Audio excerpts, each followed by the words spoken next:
Thanks for the latest on that breaking news. Let's talk about Rockland County. The health department there is struggling to contain a new cluster of coronavirus cases, which apparently started at a large party last month. Now, this cluster involves at least 8 positive cases. There is a problem tonight of a lack of cooperation. News 4 investigative reporter Sarah Wallace live in New City with what she's learned. Hi, Sarah. Hi, Natalie. And the Rockland County executive is telling us that they're actually issuing subpoenas to several people who have refused to give information to county health department tracers. It is kind of incredible to think that this would be necessary in the middle of a pandemic. In New City, plenty of strong reaction among residents about the news that partygoers spread COVID-19. 8 people linked to bashes in New City and nearby West Nyack have tested positive. It started there when a sick person hosted a party. No one is cooperating with the health department. I just think they're not thinking for everybody else, think for themselves, definitely. But the fact that they're just saying, okay, well, we're not going to give you information. I think it's irresponsible of them. My staff has been told that a person does not wish to or have to speak to my disease investigators. They hang up. They deny being at the party, even though we have found their name from another party attendee. So the county executive says subpoenas are going out today. The same tactic was used during the measles epidemic last year when some refused vaccinations, got sick, and wouldn't quarantine. We are deadly serious. I will not allow to have the health of our county compromised because of ignorance, stupidity, or obstinance. The health commissioner says they have intel more parties may be planned. And then you've heard that they may be doing the same thing on July 4th. Correct. So the attitude is what? The attitude is, I don't care what you say. I'm going to do as I please. Clarkstown's supervisor says he and the police department weren't flagged about the possible new cluster until after reporters started calling. We're actually learning, myself and my police chief have met several times today about this. We're finding out more from the media than we actually are from the county health department. I have a call into the health commissioner. I'm waiting for a call back. And he is still waiting, he says. By the way, what they do agree on is enforcement. People who don't comply could face fines of up to $2,000 a day. Live from New City, Sarah Wallace, News 4 New York. All right, Sarah, thanks for the latest on those cases.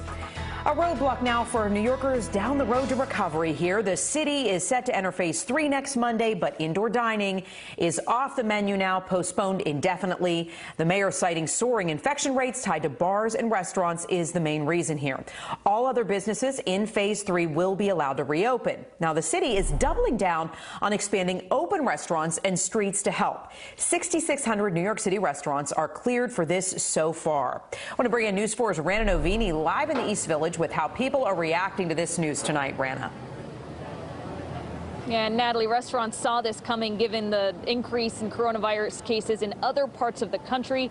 Still, it's a tough reality for restaurants. They've been struggling throughout this pandemic, and now they fear there's no end in sight. Getting a table at Love Mama used to be tricky. Every night full house. But now, as owner Peter Day looks around his East Village neighborhood, he's worried.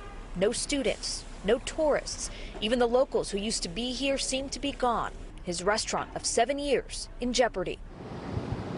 No customer. Now that indoor dining is suspended indefinitely, restaurants worry their current customer base won't keep them afloat. We got to see when they'll allow us to be indoors. I don't really see it happening soon. You know, I've seen it getting postponed. We cannot go ahead at this point in time with indoor dining in New York City. The mayor promising to help restaurants expand outdoor dining.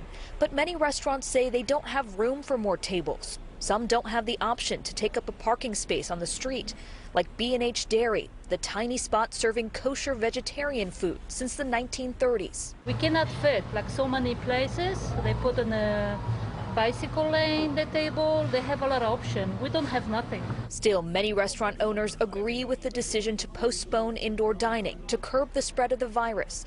Diners like Brian and Shannon Pellerin say they feel safer outside. Inside dining, it's a little bit too early for that. And I think once you're inside and in an air-conditioned space, I think that's when I'd be a little bit more concerned, yeah. And the NYC Hospitality Alliance wants the city to do more to forgive rent for restaurant owners. No word on when they could see indoor dining in the city. Reporting live in the East Village, Brianna Novini, News 4, New York. Rana, thank you. New York City beaches are open once again, but Mother Nature didn't seem to get the memo on this one. Here was the scene today in the Coney Island section of Brooklyn. Perfect beach weather for the seagulls, but not for the swimmers out there. When you do go to a city beach, important to know you have to wear your mask. You have to pay attention to social distancing. Lifeguards will be on hand now in case anyone swims into any trouble there. All right, in New Jersey, casinos, outdoor amusement parks, water parks, museums, and libraries will reopen tomorrow, along with indoor recreation like bowling alleys and arcades. Now, gyms and fitness centers are allowed to reopen, but that's for individualized training, and it's by appointment only.